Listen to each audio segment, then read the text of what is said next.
Good afternoon, students. Let's continue with the chapter Political Party. Here you can see the different party system. In my previous video, we have already learned about the function of political party and necessity of political party. And now we will read different party systems. So first one is one party system. In some countries, only one party is allowed to control and run the government. These are called one party systems.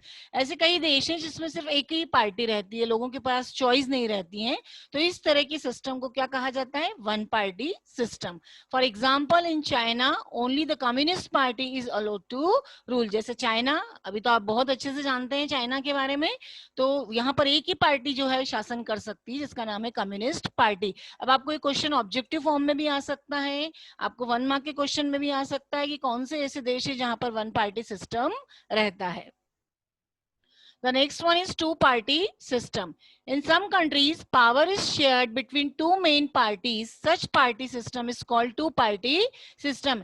ऐसे देश जहां पर दो मुख्य तरह की parties होती हैं जिनके बीच में इलेक्शन कॉन्टेस्ट रहता है, तो उसे हम टू पार्टी सिस्टम के नाम से जानते हैं. The United States of America and the United Kingdom are example of two party system. यहाँ पर यूनाइटेड स्टेट ऑफ अमेरिका को देखेंगे और आप यूनाइटेड किंगडम, ये दो एग्जाम्पल हैं जो टू पार्टी सिस्टम की कैटेगरी में आते हैं. ये क्वेश्चन भी यहाँ पर भी 1 मार्क का क्वेश्चन आ सकता है कि right the definition of two party system, या फिर आप ये बता, दो देशों के आपको नाम भी पूछे जा सकते हैं.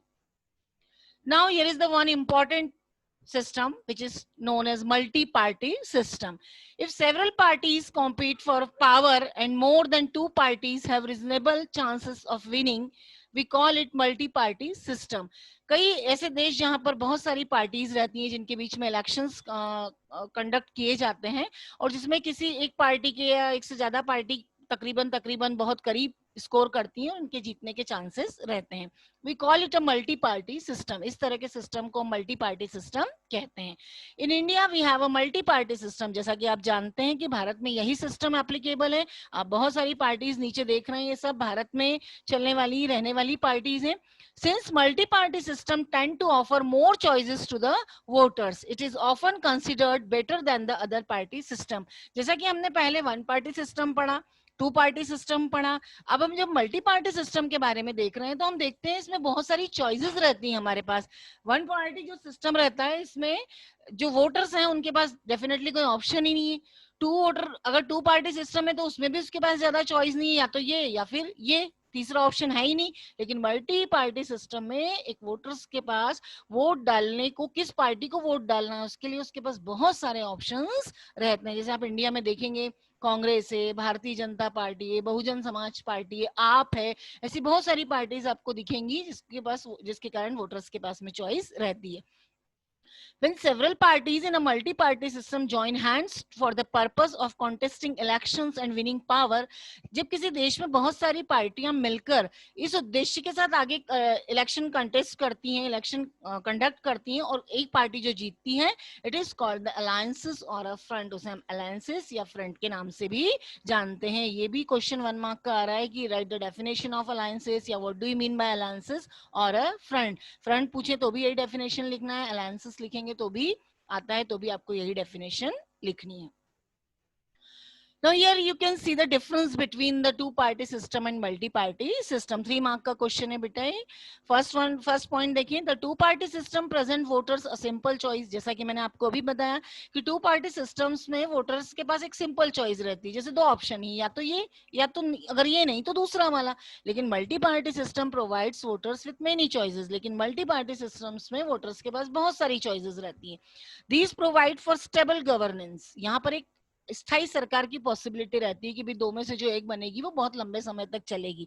लेकिन government is not stable in this system. हमारे यहाँ देखेंगे भारत में कई बार सरकार बीच में ही मिड टर्म इलेक्शन वाली कंडीशन हो जाती है क्योंकि सरकार अपना बहुमत सिद्ध नहीं कर पाती है, और अगर कर भी लेती है, सरकार बना भी लेती है, तो जो अपोजिशन है, कल हमने अपोजिशन पढ़ा था, तो अपोजिशन कहीं ना कहीं उसको इंटरफेयर करता रहता है और कोशिश में लगा रहता है कि उसकी सरकार गिरा दी जाए. जैसे अभी लॉकडाउन के दौरान आपने, अगर आप न्यूज देख रहे होंगे तो आपने देखा होगा कि बीजे जो अपने मध्य प्रदेश की अगर हम बात करें तो यहाँ पर पहले कांग्रेस की सरकार थी, कमलनाथ जो थे वो हमारे यहाँ के मुख्यमंत्री थे, लेकिन वो कुछ समय जो दिया उनका जो था काम वो ठीक से नहीं हो पाया और उनको बहुमत नहीं मिला और उनकी सरकार गिर गई। तो दूसरी में जो पावरफुल पार्टी कौन थी हमारे यहाँ, बीजेपी। तो अब जो हमारे यहाँ के मुख्यमंत्री हैं वो कौन बन गए, Shivraj Singh Chauhan.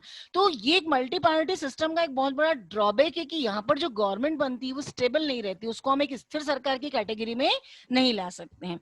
Then two party system are not as flexible because they have a more or less rigid set of opinions on every issues.